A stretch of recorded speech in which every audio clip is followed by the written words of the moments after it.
வாங்க அடுத்த 10 கொஸ்டின் பார்ப்போம். ஏற்கனவே பார்ட் 3 3 வீடியோ போட்டிருக்கோம். ஸோ அதே கண்டினியூ பண்ணுங்கள். ஸோ வாங்க இன்றைக்கான 10 கொஸ்டின் பார்ப்போம். என்னென்னு பார்த்தீங்கன்னா 34வது கொஸ்டின் என்னென்னு பார்த்தீங்கன்னா, கீழே காணப்பெறுவனவற்றில் பொருத்தமில்லாததுன்னு கேட்டிருக்கான். நற்றிணை, பரிபாடல், கலித்தொகை. ஸோ இதில் எது பொருத்தமில்லைன்ட்டு 10 பாட்டு. ஓகேங்களா, இது எல்லாமே 8 தொகை. ஸோ 10 பாட்டு இது மட்டும் பொருத்தமில்லாததுன்னு கேட்டிருக்கான். ஓகேங்களா, அடுத்த கொஸ்டின் என்னென்னு பார்த்தீங்கன்னா, கல்வி அழகே அழகு என்றும் கல்வி கரையில் கற்பவர் நாள் சிலை என்றும் கூறுநூல் நாலடியார். நாலடியாரின் ஆசிரியர் என்று நீங்கள் கமெண்ட் பண்ணுங்கள். ஓகேங்களா, இந்த கொஸ்டினுக்கான ஆன்சர் நீங்கள் கமெண்ட் பண்ணுங்கள். பொன் திறந்து கொண்டு புகவா நல்கினால். பழமொழி 400. புகவா என்பதுக்கு பொருள் உணவு. ஓகேங்களா, அடுத்து என்ன கொஸ்டின் பார்த்தீங்கன்னா, முதுமொழி காஞ்சி என்ற நூலுக்கு வழங்கப்படும் வேறு பெயரினை கண்டறிக. அறவரக்கோவை. முதுமொழி காஞ்சிக்கு என்ற நூலுக்கு என்ன வேறு பெயர்னு கேட்டிங்கன்னா அறவரக்கோவை. ஓகேங்களா, அடுத்து பொம்மல் என்பதுன்னா சோறு. நம்ம டெய்லி சாப்பிட்றோம் பார்த்தீங்கன்னா அதான் பொம்மல் என்பதன் பொருள் சோறு.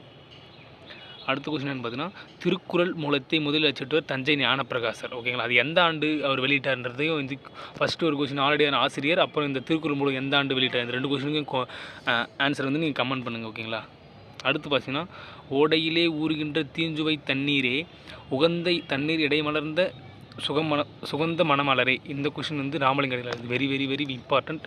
எல்லாத்துலேயுமே மேக்ஸிமம் அப்கமிங் குரூப் 2 கூட கேட்க வாய்ப்பு இருக்குது. Repeated question. ஓகேங்களா, அடுத்து பார்த்தீங்கன்னா 38வது பொறுத்து கேட்டுறான். காலை மாலை உலாவி நிதம் கவிமணி அது மீது நிருமல் ஔவையார் தெரியும். திடம்படமை ஞானம் திருமுறள் மருந்தென வேண்டுமாம் யாக்கைக்கு திருவள்ளுவர். ஓகேங்களா, ஆப்ஷன் சி. அடுத்து 39 என்ன பார்த்தீங்கன்னா, ரோமானியருக்கும் தமிழருக்கும் இடையே நடந்த வணிக தொடர்பை உறுதிப்படுத்தும் அகழ்வாய் நடந்த இடம் அரிக்கமேடு. ஓகேங்களா, ரோமானியர்களுக்கும் தமிழருக்கும் இடையே அரிக்கமேடு. ஸோ அடுத்து பார்த்திங்கன்னா, ஆரப்பாளையம் ராசப்பாளையம் என்று ஊர் பெயர்களுடன் பாளையத்தை சேர்த்து வழங்கிய மன்னர்கள் நாயக்கர்கள். ஸோ இந்த ஊர் பேர் நாயக்கர்கள். ஸோ ஓகேங்களா, இந்த வீடியோ பிடிச்சிருந்தால் லைக் பண்ணுங்கள், ஷேர் பண்ணுங்கள், கமெண்ட் பண்ணுங்கள். தமிழன் டிஎன்பிஎஸ்சியை சப்ஸ்கிரைப் பண்ணுங்கள்.